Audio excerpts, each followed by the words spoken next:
face, so I'ma do this every day. I'll be writing things until I'm fucking buried in my grave. 6 feet deep under, but my body won't decay. Cause my messages are timeless, so they'll put them on display. Oh yeah, I rap with a certainty, I have a sense of urgency. A message for eternity, for everyone internally.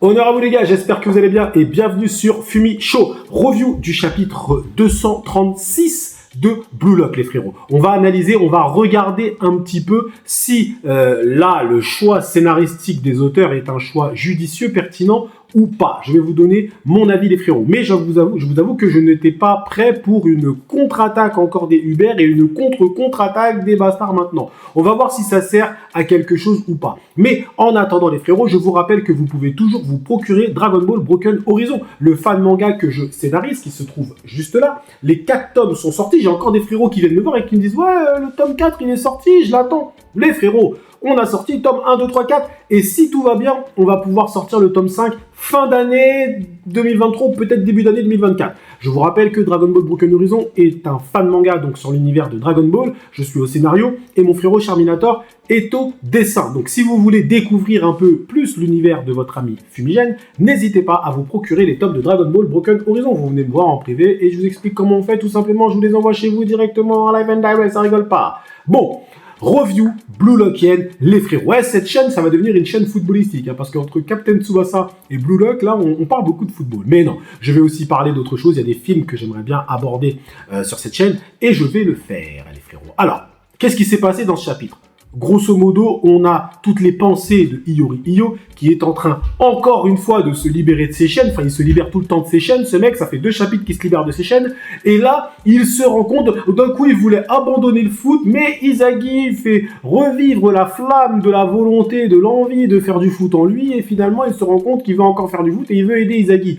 Grosso modo, c'est clairement ce qui s'est passé. Donc, on a eu une contre-attaque des Uber, contre-attaque un peu anecdotique, on peut se le dire. Hein. On sentait tout de suite que ça n'allait pas arriver jusqu'au bout parce qu'on a même senti qu'ils ont galéré pour aller jusqu'au cache de Gagamaru. Et tout de suite, c'est contre-attaque, Gagamaru qui renvoie la balle à Iori, évidemment sous l'impulsion de Izagi, qui est considéré dans ce chapitre comme la lumière, comme le guide un petit peu pour tout le monde. C'est-à-dire qu'il guide même certains joueurs qui ne sont pas là depuis, comme Kunigami, hein, il n'a rien fait dans ce match.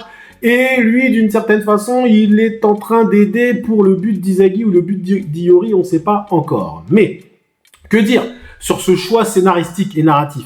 Je trouve que on s'étire en longueur. Franchement, les frérots, moi, vous le savez, j'aime bien Blue Lock, mais là, je trouve que c'est too much. C'est too much, faut arrêter, 5 minutes, je suis désolé, le Iori, ça fait 2 chapitres, il nous a fait tout un monologue en nous expliquant que il a compris, je vais devenir un passeur égoïste, voilà, donc je vais faire des passes égoïstement à Izagi. Au final, il se dit, non, je ne suis pas un passeur égoïste, et il se met à faire une frappe, et là, maintenant, il se dit, j'arrête le football, mais non, au final, je reprends le football.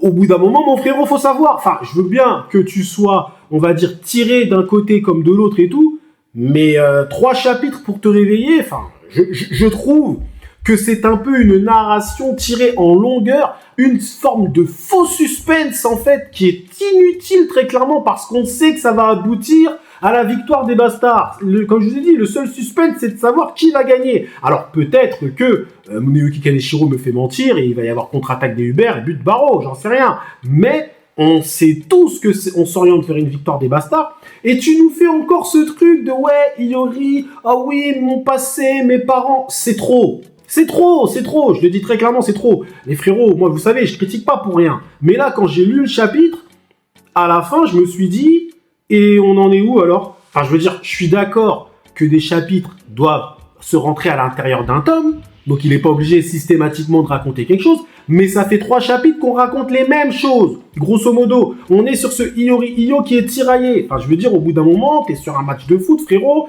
classe mondiale soi-disant, et t'as le temps de réfléchir, faut arrêter. Là, faut arrêter, je suis désolé. Là, Muneyuki Kaneshiro, pour moi, il en fait trop. Au bout d'un moment, on clôture cette scène, mon ami. Clôture ça, on sait que ça va marquer, on sait pas qui va marquer. C'est bon, le monologue, on l'a eu il y a 2 chapitres, il y a même pas, on l'a eu il y a 3 chapitres, après on l'a eu encore dans le dernier chapitre, et là on l'a encore, c'est bon, il fait des monologues pendant tout le match, ce mec, non, faut arrêter. C'est une narration à la Captain Tsubasa, mais c'est une narration qui ne convient plus, on va dire maintenant, au lecteur de maintenant. Avant, ça pouvait passer, moi, on va dire que j'étais un peu habitué à ça, parce que Captain Tsubasa, j'ai connu ça. J'ai connu les narrations très longues pour aboutir à un but. Mais là, je veux dire franchement, pour moi, désolé les frérots, mais là, quand j'ai lu le chapitre, je n'ai pas eu l'impression que scénaristiquement on a avancé. Et on n'a pas avancé scénaristiquement, même factuellement. On a avancé, si tu veux, dans le développement d'Iori, un petit peu, ok.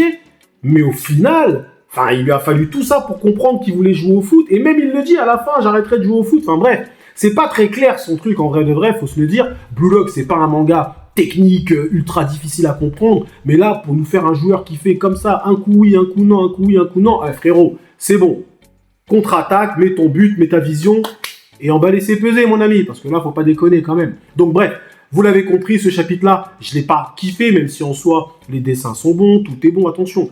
On va dire d'un point de vue technique, de la façon de la structure, c'est correct, attention. Donc voilà, je lui mets un petit 7 sur 10. Un petit 7 sur 10. On est dans le bon. Ça reste Blue Lock, ça reste sympa, attention. Mais je trouve que l'auteur, là, se perd en longueur inutile, alors que c'est téléphoné comme jamais que les bastards vont gagner.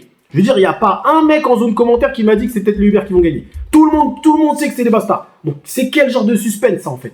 Je vous ai dit, le suspense, il est sur le nom du buteur. Il n'est pas sur le nom du vainqueur.